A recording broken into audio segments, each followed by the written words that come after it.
There we go. Welcome back, Batflip Entertainment College Football Show. I'm your host, Hank, and we have a new co-host, Cooper, this week again. How you doing, Cooper?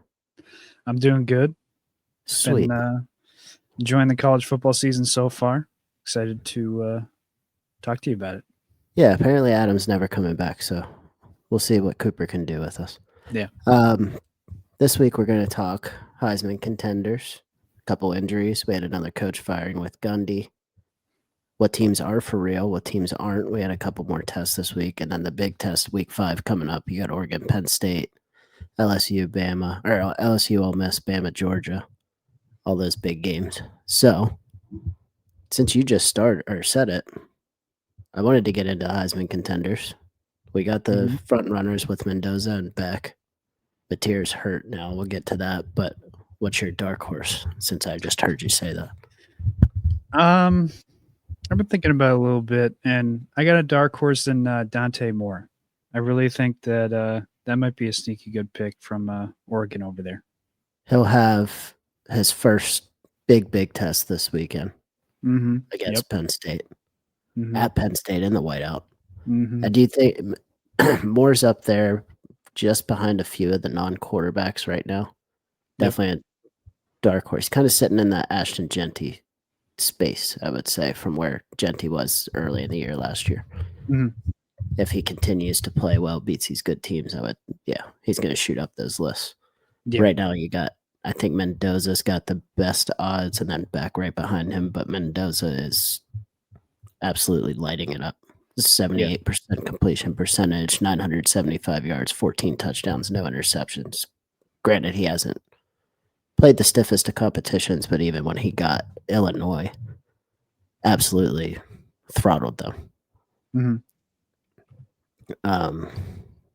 On the backside, I mean, they played a few tough games. His numbers aren't too far off, 73%, 972. He's got less touchdowns, 3 interceptions. I wouldn't really worry about those, but do you see any? I don't see this year as being any sort of a non-quarterback.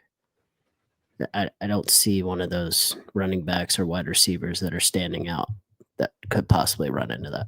No, I agree. I think it's going to be one of the quarterbacks that get the Heisman this year. It all obviously depends upon how the season progresses. I mean, we still got plenty of games to go before we're Yeah, going to even have any idea of who's going to be there. I mean, like we're going to talk about later, and like you said earlier, we just lost Mateer. There's no guarantee that any of these guys, someone else might get hurt. Somebody else might come out of nowhere. So, but yeah, I think it'll be a quarterback this year. Nussmeier's still out there too. Yep. LSU's no joke. They still got big games coming up. If Nussmeier plays well in those big games, he'll be right back in that top tier conversation. But I don't see any non-quarterback really competing for it this year. Jeremiah Smith would probably be considered the best player outside of the quarterbacks, and 20 receptions for 315 and 3 touchdowns through 4 games isn't really jumping off the paper there.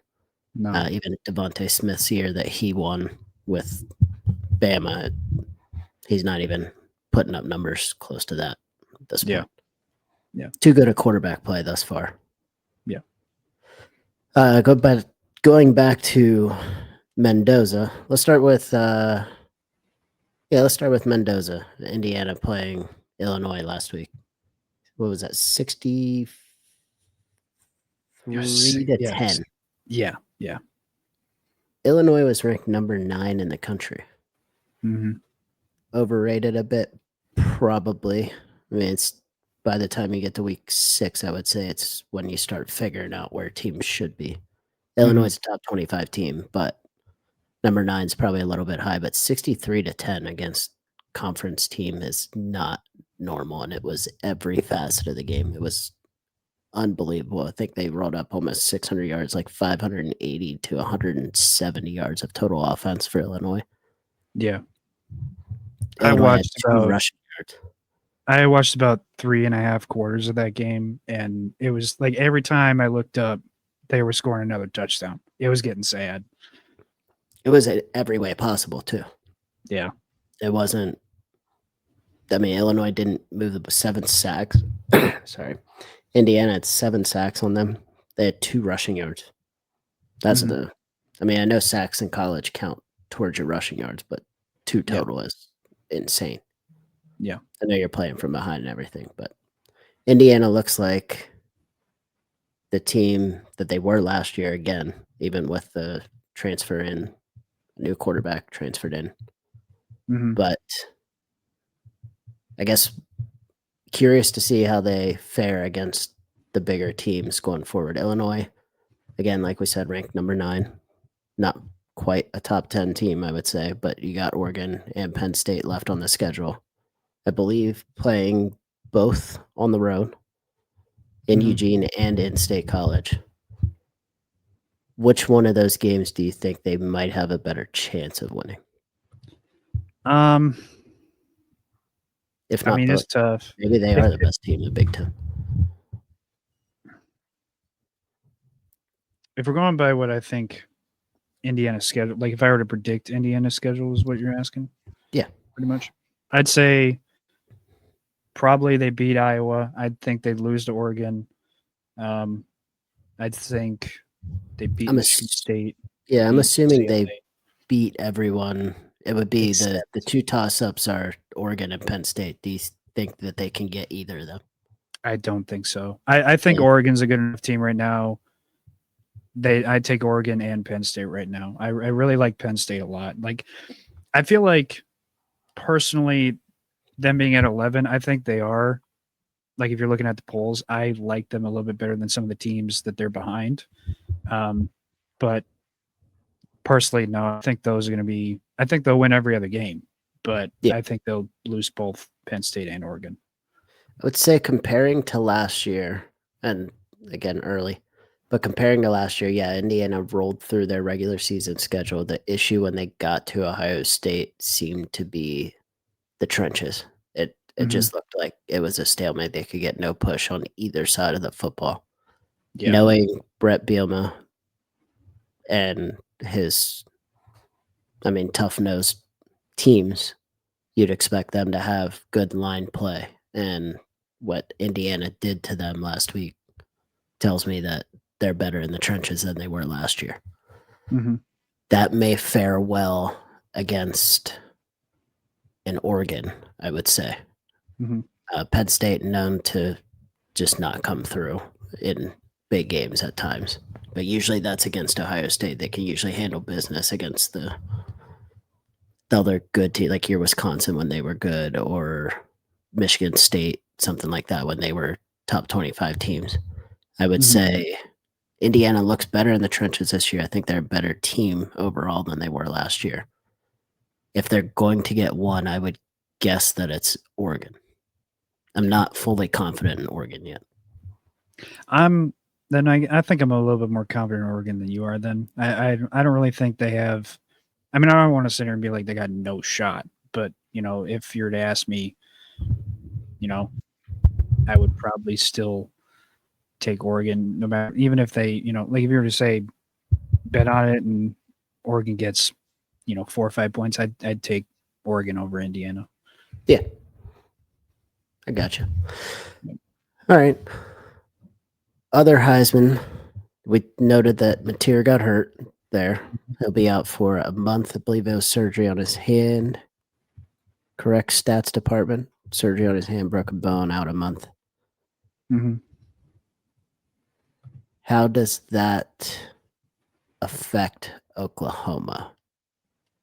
I just don't see he was kind of their offense, and that's what really sucks. Is I look at their schedule going forward. They'll take they'll obviously beat Kent State, but depending upon how his recovery goes, how quick he can get back, I think they lose to Texas. I think there's a chance they do lose to South Carolina um, if he's not back by then, and you know hopefully he's back by Ole Miss and they still have a chance. But it sucks because he's coming back right when the schedule gets real tough, where you get Ole Miss, Tennessee, Alabama, Missouri, like those, and LSU to finish it out. Like those aren't, none of those are easy games. I'd And almost say so, it's like relearning the offense too, coming right. It's not mhm, necessarily relearning it, but you're reshaping the dynamic. I guess there you get situated with one quarterback. They're probably kind of situated right now where they're at, but now he goes out, game plan changes for their backup coming in, and then it's Mhm. got to change back right in the middle of the gauntlet. Yeah. That's kind of how I also see it. Texas, I'm interested in that Texas game, even without Mateer. Texas hasn't Mhm. looked like what we expected them to yet this year. Yeah. It's not to say that they can't figure it out, but I'm interested to see. That's a rivalry game. Never know what happens with those. I mean, 3-9 teams beat 9-3 teams all the time in rivalry games. Yeah.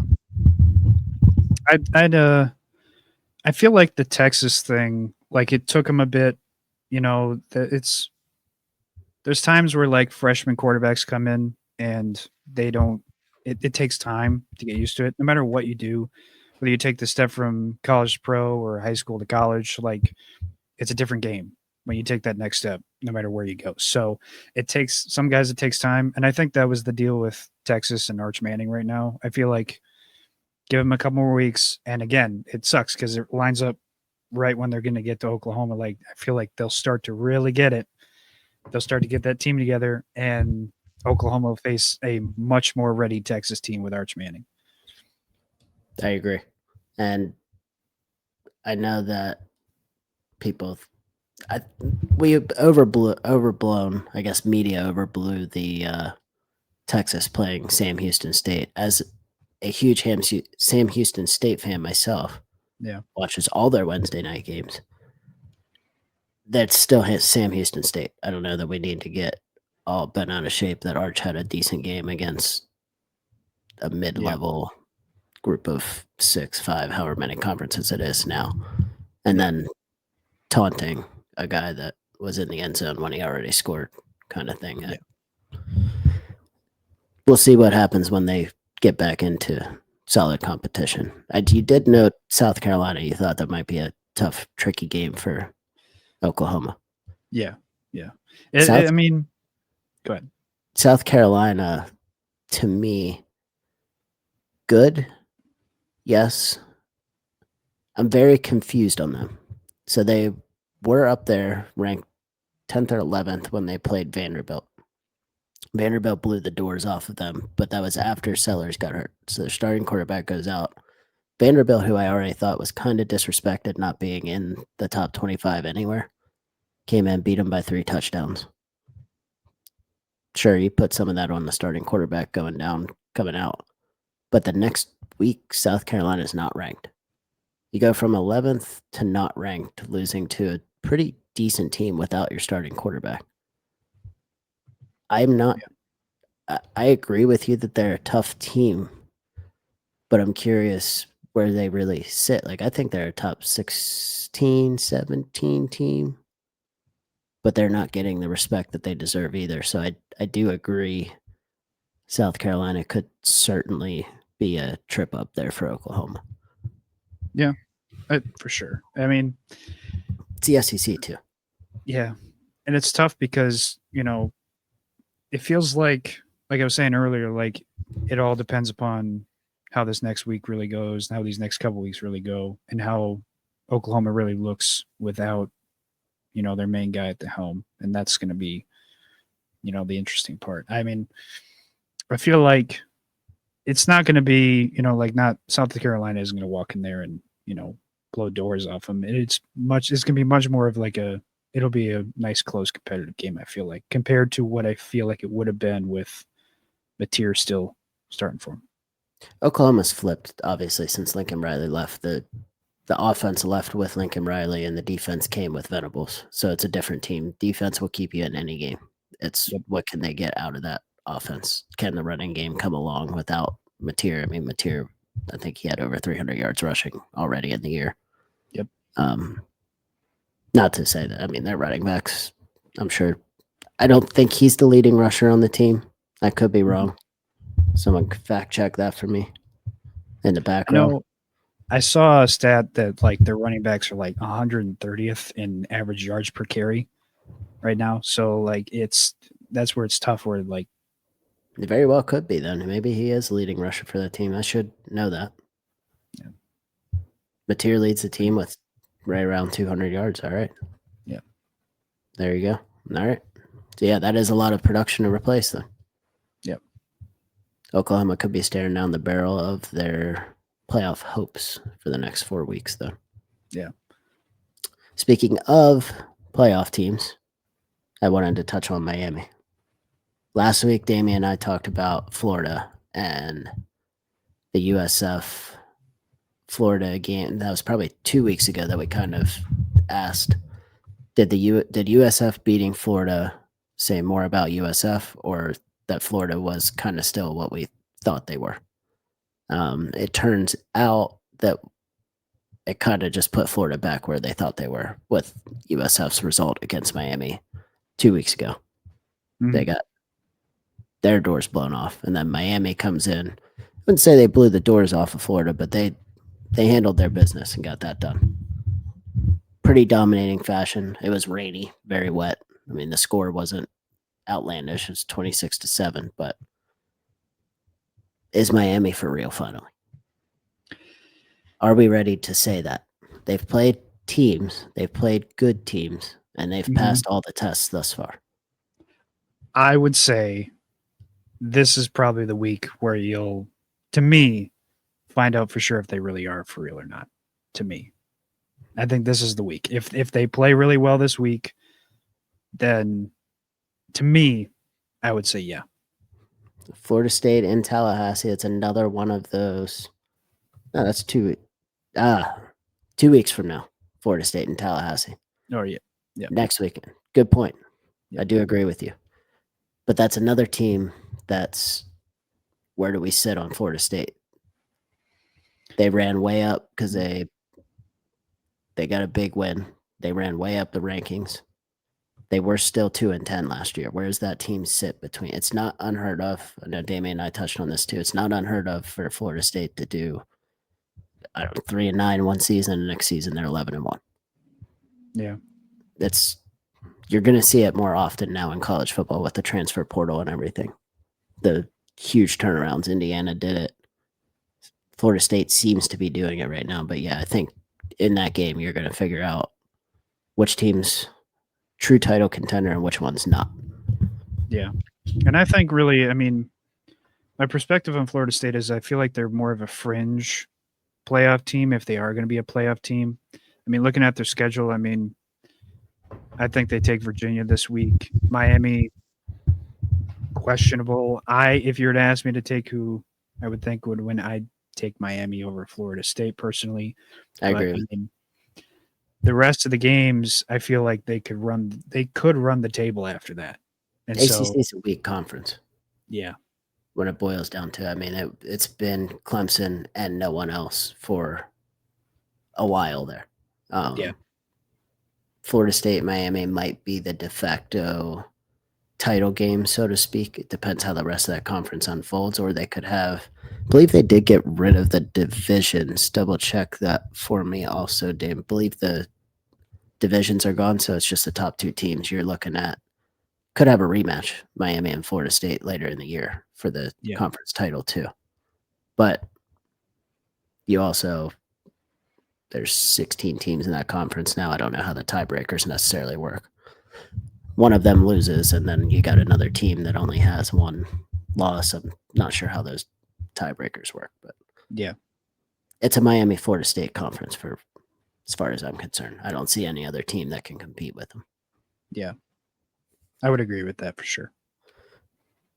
Which leads us into, I got a 2-part for this. Okay. Spoke on this last week. So Mike Gundy was fired this year, or this past week. 20 years at Oklahoma State. He's 170-90 as a head coach, 12-6 in bowl games. He won a conference title in 2011, and that was the first conference title since 1953 for that team. 0-9 last year, I believe, in the conference, and they started out 1-3 this year. Finally let go of Gundy. They had kind of talked about it for a few years. I think he actually took a pay cut at one point to stay there in the last 4 or 5 years. Yep. I could see why you move on. Granted,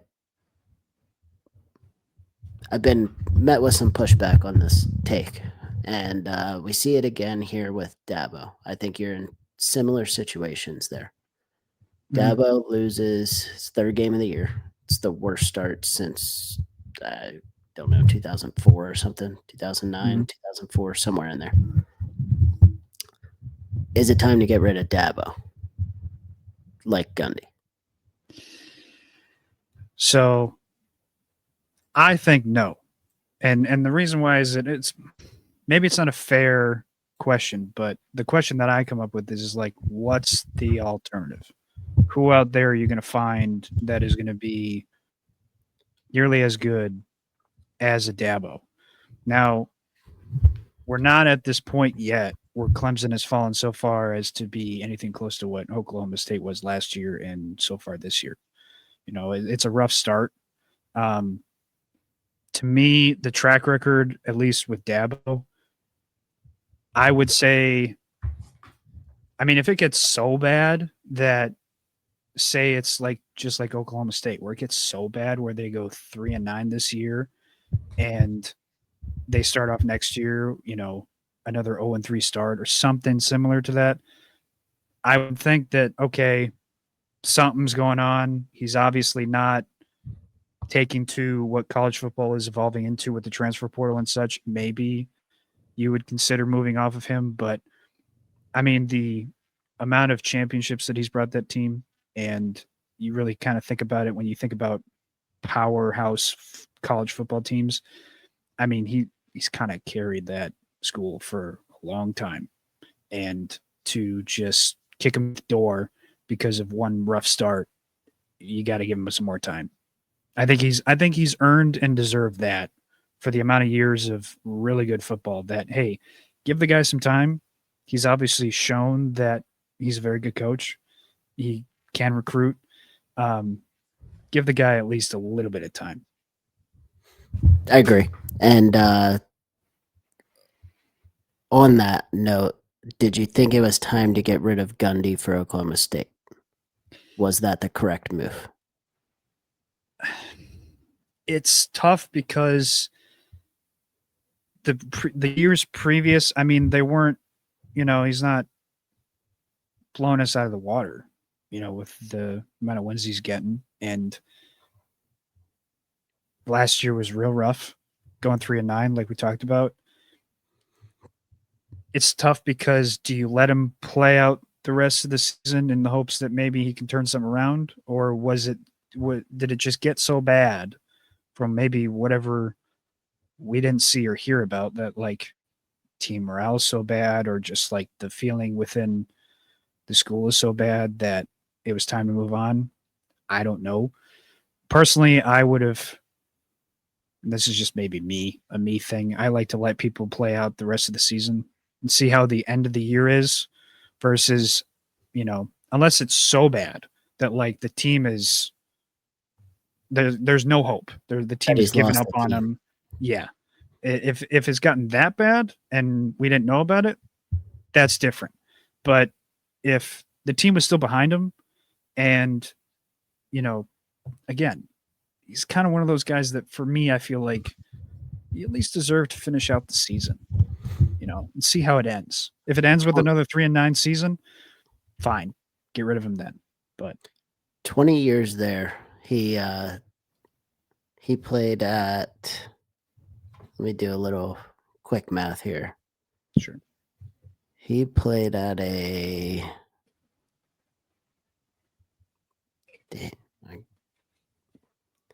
66% win percentage. Yeah. That that program was a 50% winner Yeah. without Gundy in its entirety. Mm-hmm. Gundy is 12-6 in bowl games. Well, Oklahoma State's only been to 34 bowls in their 100 and whatever year history. Yeah. Gundy took him to over half of those. Mm-hmm. They won one conference title in 70 years. Mm-hmm. He won one in 20, but yeah. He had them in the conference championship game 2 years ago. Mike Gundy played for Oklahoma State. He's coached there for 20 years. They're not known as a powerhouse. He's obviously the winningest coach there. Why not leave the legacy there? Is my question. Kind of where you're at with the. Yeah. I like to keep them there, keep them coaching. Sure, they can go get someone better, right? I know they're 0-9 last year. They're 1-3 now. They can get anyone to do that at this point. Mm. But there is some sort of a legacy there that does help in recruiting or just knowledge of the program around there that he has that he could be right back. Yeah. I feel like there's some people that you just don't touch, and I think Gundy and Dabo are about the same. Dabo at Clemson right now is 181-50 in his career. Better win percentage for sure. He's 12-9 in bowls. That'll count playoff games, so he's playing a little bit stiffer competition, but he's won 9 conference titles in the last 12 years. Yeah. Clemson had 1 conference title in the 20 years prior to him. I don't think it's time for Clemson to even consider getting rid of Dabo at this point. No. And even like the comparison of Gundy and Dabo, like if you were to want to say for sure Dabo is like a no, you do not get rid of him because of everything that you just said right there. And on top of the fact of like my immediate thought goes to who are you going to find to replace him? You know, like it's almost like with so Colorado gets Deion Sanders, right? What were they before him? They were, 1-11, 2-10, Yeah. like they were just bottom of the barrel. And is he ever going? This is my other thing. Is he ever going to win you a national championship? Probably not. No, I Is think he he's ever actually going to? done after this year. Yeah. And would he ever though get you to the playoffs? No. Maybe he gets you at some point a ranked team. If he were to stay there. The alternative to what may come after Dabo or the alternative to what may come after Gundy might be worse. And also the added factor of like they're not known as a powerhouse football team. Like they don't have the years and years and years and years and years of great football like a Georgia or Ohio State or an Alabama. Like to me, if you get rid of Dabo, I have a real bad feeling that every single Clemson fan is going to sit there and, years after he's gone, be praying for him to come back, wishing for the days of Dabo to come back, and regretting every single moment of the fact of them being like, we need to get rid of him. Like, no, you give it some more time. Give him. They all want rid of him right now, and they're talking about the what the expectations are. But Dabo set the expectation. Clemson football expectations weren't national championships every year before him. Yep. Yeah. And not everyone can deliver that expectation year in, year out after it. So I don't think one down year or 2 down years should de-cement a legacy such as what Gundy put at Oklahoma State. Granted, again, not a national title contender every year, but most consistent coach in their school's history. Mm-hmm. Yeah, he had a bad year. He had a bad start to this year, but sometimes keeping those guys around 30, 40 years, if they're willing to stay, is much better than playing flip-flop for the rest of the time. Yeah, and especially to the Dabo point, if Clemson fires Dabo, say at the end of the season, depending on how this goes, I don't think they will. I'd hope they'd be smart enough to not do that. But say they do, and they watch him go to whomever, whether he, whoever he goes to, I guarantee you he's going to go to whatever school, turn that place around if they're not in a good spot, and Clemson's going to fall off a cliff. You say ACC is not that good, it will. They'll be an irrelevant team in a not so great conference. I kind of do agree with that. He leaves. I don't see how they're any different. Granted, right now they're losing to Georgia Tech and Syracuse and whoever else. Yep. But I don't see how they're any better than North Carolina. Yeah. If he leaves. That might be dramatic, but. Oh, I don't think it is dramatic because, what's the chances of them finding the next Dabo? Pretty slim, Jimbo Fisher's the only one that comes to mind that's kind of got the pedigree that is open. I don't know that anyone at a top 25 job right now is looking to move. Nope.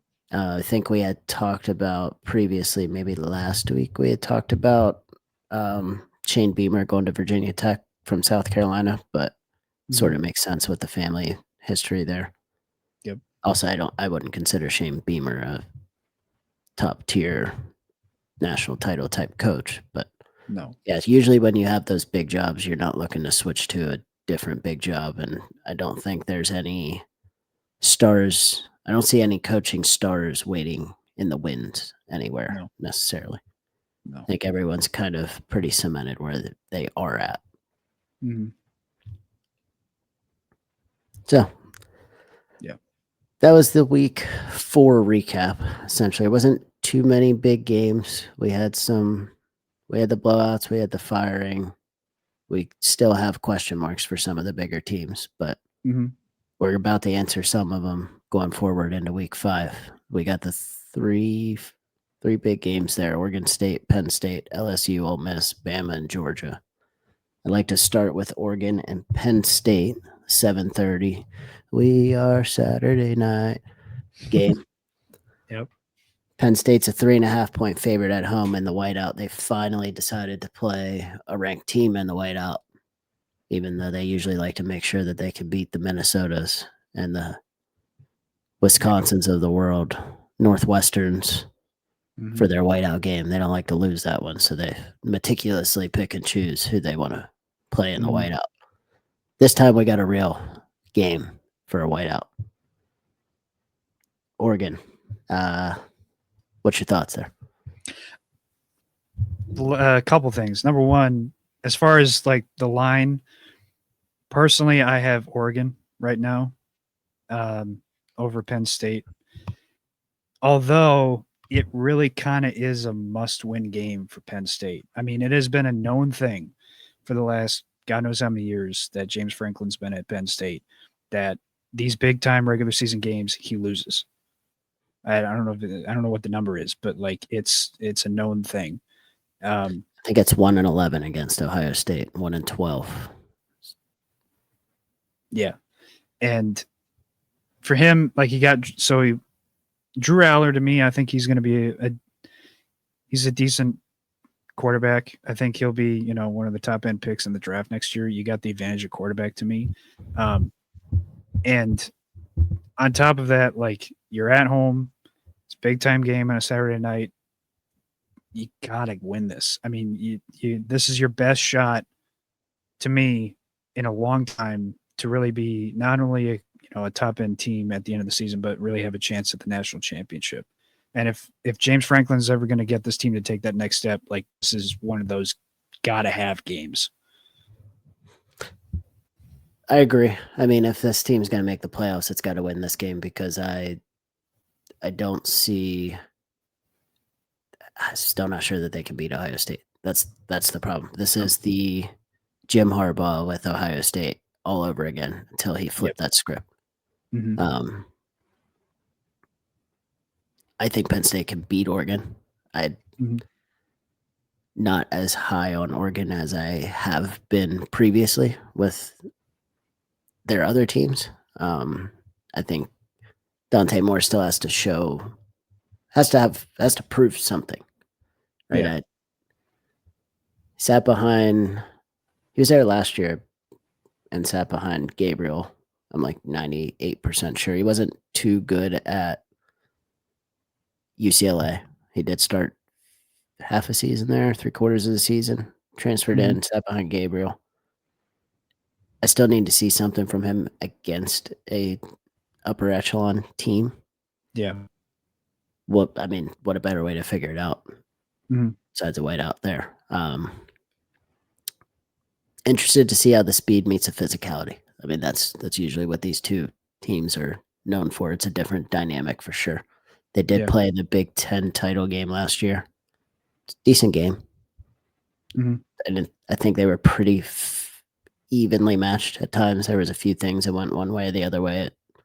created a little bit of distance in that game. But all in all, pretty evenly matched. I think Penn State, it's their best shot to win one of these bigger games against the bigger opponents. Yeah. It's been Michigan and Ohio State that they can't beat, which again, people have called for James Franklin's head too, back to the sort of the Gundy Dabo situation. The only teams he hasn't beaten in 4 years are Michigan and Ohio State. Yeah. Is it really that bad? And is someone going to do better? Yeah, again, it is more so of like, what are the expectations of the school? So like, I'm a Minnesota fan. I live in Minnesota. So the expectations of PJ Fleck is winning record and a bowl game and hopefully win the bowl game. That's the expectations of our school. So if that's what you accomplish at the end of the season, we're overjoyed. We're happy.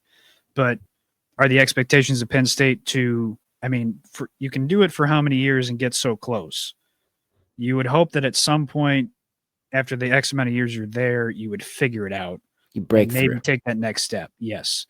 And they've been so close for so long. And they've always been that like B+ team in the Big Ten, where like you say, they can beat everybody, but it's except for Ohio State and Michigan. Now that Harbaugh's gone, it's just Ohio State. And I think personally, I have Ohio State is probably the best team in college football right now. So I don't know. I don't think they'll be able to beat Ohio State, but Oregon is a team that you should be able to beat at home in this type of environment. And what makes me so interested about this game is the fact that like it's a big like prove it moment for both teams. It's a big prove it moment for Moore and Oregon, and it is a big moment more for James Franklin and Penn State. So I'm very excited for this game. I know I'm going to be sitting down watching this thing from start to finish, and I really think Oregon will pull it out. Just again, mostly because of that stigma behind Penn State. I'm afraid it's gonna continue, and James Franklin will prove he can get you so far, but he can't get you over that hump. I think last year was the first step that they took. Yeah. Yes, you could say they had the easiest path through the college football playoff. They did. Mm-hmm. They got to Notre Dame. They played a great game against, I guess, the national runner-up. Drew Aller made the worst pass I've seen to throw that game away. I think they've taken that next step. Now have they taken a step back from last year, or are they continuing to move forward? Moving forward would mean beating Oregon. Yep. Taking a step back or back to where they were is losing to Oregon. Yep. And that feeling of if they do lose to Oregon, again, at home in that environment with the whiteout, that will only amplify more people to be like, James Franklin's not the guy. We got to get him out of here. The same thing as we were talking about before. And to me, the Franklin thing versus the Dabo thing, as far as like that same argument of like, Franklin's not the guy. We need to get him out of here. I'm more so like, the people of Clemson are crazy for wanting to get rid of Dabo versus the people of Penn State wanting to get rid of Franklin. I think they're crazy. They're both crazy. But if you're comparing them, Dabo has, like we talked about, the years and years and years of showing that he can create a team that can win a national championship, and Franklin has not yet. And that's where, like, if people of, Penn State fans were to say, get Franklin out of here, I'm still going to be there like, I don't think you want to do that. But I somewhat understand it because you feel like you've just hit this brick wall that you just can't get through. Right. I'll take Penn State to win, but I'll give Oregon the points. Fair enough. So I think it's by 3 or less. Okay. Other top game. Let's move on to LSU Ole Miss. 3:00 ABC game. They got Mississippi favored by 1.5 at home against a number 4 LSU team. These games have been crazy. Yeah. These games have been crazy high scoring. What is the total on that? 57.5. You might as well take the over right now. Lane Kiffin told us to take the over this week. So We'll take the over on that one. Okay. Um, I don't know why Mississippi's favored. I mean, you get No. the this one doesn't make sense to me. It seems like LSU should win this game by 2 touchdowns at least. Maybe I'm wrong. Mhm. Maybe I don't know much Ole Miss. I would agree. Everything I'm hearing across the board is everyone's saying the same thing of like how is Ole Miss favored in this? I'm with you. I'm taking LSU with this 100%. Taking them. That leaves us then with Bama and Georgia. 7:30 on ABC. Georgia's a 2.5 point favorite. That total is 53.5. What do you like about the Bama Georgia matchup? I'm going to take Georgia. Bama, it's tough because it's again one of those things of like you pivot from one of if not the greatest college coaches of all time, and Caleb DeBoer. Yeah, and I really like Caleb DeBoer. But this Alabama team, I don't think has much of a chance against Georgia. Um, they have really struggled on the road, stemming from last year into this year. They really struggled on the road, and to me, especially the struggle earlier, like to start the season against Florida State, like was kind of a oh okay, they might be in trouble here. Like this might be a tough season. I I think Georgia's also one of the again, like they seemingly always are now. They're one of the top teams this year. They're going to be a title contender at the end. I'll take Georgia over Alabama. I think this is where Alabama proves they're back. Florida Really? State was by 14. Florida State lost by 14. They had some terrible penalties. And I Mhm. think the story of that Florida State loss was more on Florida State's splash plays rather than Alabama playing absolutely awful. Okay. Um, what I saw against Wisconsin was it's not Nick Saban's team anymore, but it was one of Mhm. those classic we're not going to do that again kind of turnarounds. That's not to say that they won't lose again this year. Georgia hasn't played any defense all year. Mhm. Alabama's got a potent offense, in my opinion. They got, if he could be the best potentially wide receiver in the country with Ryan Williams. I don't see Georgia stopping that. Georgia didn't stop that last year. I I think Alabama's back. I said after they lost to Florida State, I think this team's still a 9-10 win team. And I I don't think they showed think that this year or this I week. I think they might still be a 9-10 win team. Um, I mean, The tough part is where are they going to get it if they don't start here either? yeah, yeah, and it sucks because to me personally, like I understand where you're coming from. It's Georgia. They're at Mhm. home.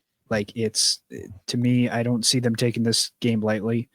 Um, like I said, with especially with Alabama struggle on the road recently, I just I'd rather take the more for sure route, and I think Georgia's going to take it. I'm not saying they're going to blow them out. I think it could be a 7 point game. And they could give them a hell of a fight, but I'm still going to go with Georgia here. Yeah, I'll take Bama by a field goal, and then I think the next week when Vanderbilt comes to Tuscaloosa, you're going to see a bloodbath. Okay. I think Alabama's going to show Vanderbilt exactly where they think Vanderbilt should be. I think Vanderbilt is a top 25 team, but I think Alabama's going to make them look like they are still Vanderbilt. See, I would agree with the Vanderbilt thing, but I think it more so stems from they take that tough 7-10 point loss to Georgia. And Then they then turn come that in back around. and they turn that around. They're mad and they take it out on Vanderbilt. That's fair. That's fair. One more game I did want to touch on. I probably didn't have up here was the USC. I know we were looking at USC last week playing Michigan State. USC goes to damn, is it Champaign? I think Illinois is in Champaign. Yeah, that's where Yep. the campus is. USC travels to Illinois noon on Fox. Big noon kickoff. What do you think about that? That's You got Illinois off that nasty loss, and we don't know much about USC yet. I'm really liking USC the more I look into it. I think that they are. If you were to look at it, there's a couple of. If you look at the AP poll, I think there are a couple of teams that are really underrated, and a couple that are a bit overrated. I think Michigan's overrated. Um, as the year progresses, I think they'll Yep. fall out of the top 25 and they'll fall off. The two teams I think are really underrated. Washington, how they don't even have a single vote in the AP poll to me is wild. But USC is the other one. I think they've started to get this offense going again. I think the offense with the quarterback they have now is working much better than when they previously had it with Caleb Williams. Yep. And I not saying it'll be a playoff team for sure, but like you look at their schedule, I think that they could definitely win a lot of games and really look like what a Lincoln Riley team, what USC expected a Lincoln Riley team to look like. I'm curious because this will be their first that defense. What's a defense going to look like, and is Illinois' offense enough to tell us whether USC's defense is still what a Lincoln Riley defense is or not? I mean, Illinois last week couldn't do any offense at all. So yeah, I guess knowing that Illinois may struggle on offense a little bit, if they go out and put up 450 yards on USC, I think USC is still where they're at. But USC goes in there, shuts Illinois down to 10 points and takes care of business, wins by 3 touchdowns, then I think USC's they might have flipped the script finally with that defense, the defensive issue that we've seen for a while. And I would more venture on I'm not going to say they're going to shut them down to 10, but I think they more venture on the side of, they're not going to give up 40 to me, to Illinois. I don't think they're going to do that. It's that thing of like, some people, it takes time to get their system working right. And that move from Oklahoma to USC, I think that they were expecting it to kind of be immediate, and it obviously wasn't. And so to me, I think that maybe this is the year where he starts to take that step forward again, and we start to see a much better team. I think, because if we relook at the schedule here, I mean, I think I will take them over Illinois. I think they beat Michigan. I know Adam probably won't like this, but I think that they could beat Notre Dame. And I mean, up until Oregon, I think that they could probably win every other game. I don't think they beat Oregon, but Nebraska, Northwestern, Iowa, UCLA, I think they could win all those games. So I think still they could end up being an 11-1, 10-2 team. That's fair. I don't disagree with that at all. Then I guess one other game I just want to note to keep an eye on, and for no real reason at all other than the last couple of years in their history, Appalachian State plays Boise State. Neither team, I think, are what they ever were or ever once were. I think they're both much worse this year than they are, but that looks like a fun non-Power 4 conference game. Keep an eye on. I don't think either of those teams are your contenders to necessarily hold the torch for the group of 5 to walk into the playoff. I think if you're looking for a group of 5 team, it's going to come from the American Conference. Probably Memphis is what I'm looking at right now. Okay. Just came off the Auburn or the Arkansas victory. They're running into their conference schedule now. So if they go through that unscathed, then I would expect to see them walking in as the group of 5 representative for the playoff. But I did see that Appalachian State was traveling to Boise, and that just kind of one of those, the darlings of the group of 5 the last few years. That's a fun game to keep an eye on. For sure. That being said, I think we're about ready to wrap up. I appreciate you hanging out, Cooper, and filling in. Yeah, it was fun. I'll come back any other time you guys want me. Will do. We'll be back next week with another episode. For now, have fun and make sure you watch all of Saturday's games, boys and girls.